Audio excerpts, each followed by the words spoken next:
Достар, барлықтарыңызға қайырлы күн. Менің каналыма қош келдіңіздер. Бүгін сіздерге бір жасағаннан ақ шығатын өте дәмді пахлаваның рецептімен бөлісемін. Міндетті түрде видеоның соңына дейін қарап, менің YouTube арнама тіркелуді ұмытпаңыздар. Ең алдымен електен өткізілген ұнымызға бөлме температурасындағы сары майымызды алып, осылай үккіштен өткізіп, екі қоспамызды жақсылап қолымызбен араластырамыз.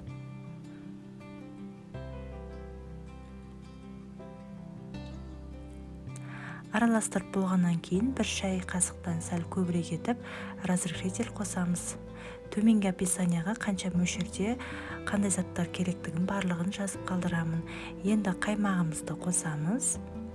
Одан соң жұмыртқаның сарысын қосамыз. Барлығын араластырып, жұмсақ етіп қамыр илейміз. Қамырымызды илеп болғаннан кейін 30 немесе 30 минут 1 сағатқа тоңазытқышқа қалдырамыз. Қамырымыз дайын болғанша салмамызды дайындаймыз. Жаңғақ керек, мейіз қоссаңыздар да болады, бірақ мен жаңғақты осылай майдалап алдым. Блендердің көмегімен немесе оқтаумен езіп майдаласаңыздар болады. Үстінен құмшекерімізді қосамыз. Одан соң жұмыртқаның сарысынан қалған ақ уызын қосып араластырамыз.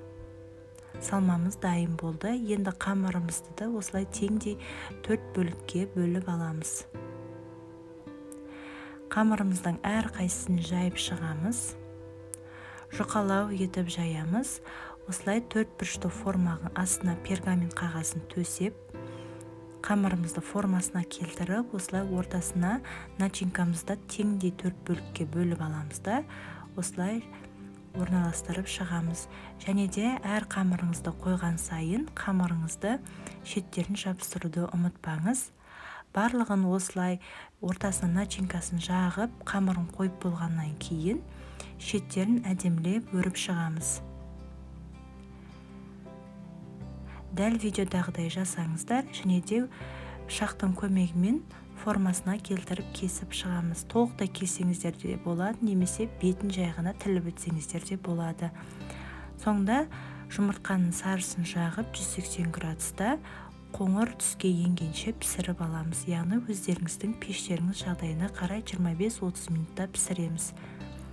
Бетіне жаңғақтарымызды орналастырамыз. Достар, міндетті түрде жасап көріңіздер, оңай әрі дәмді болып шығады.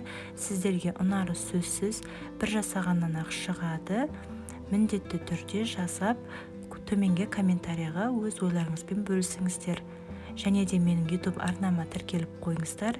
Сіздерге әрдайым өзімнің тәтті тағамдармен, рецепттермен бөлісіп отырамын. Пахлавамыз дайын болды. Сіздерге ұнады деген ойдамын. Видеоны соңына дейін қараған болсаңыздар, лайк басып комментария қалдырыңыздар. Баршаңызға ас болсын.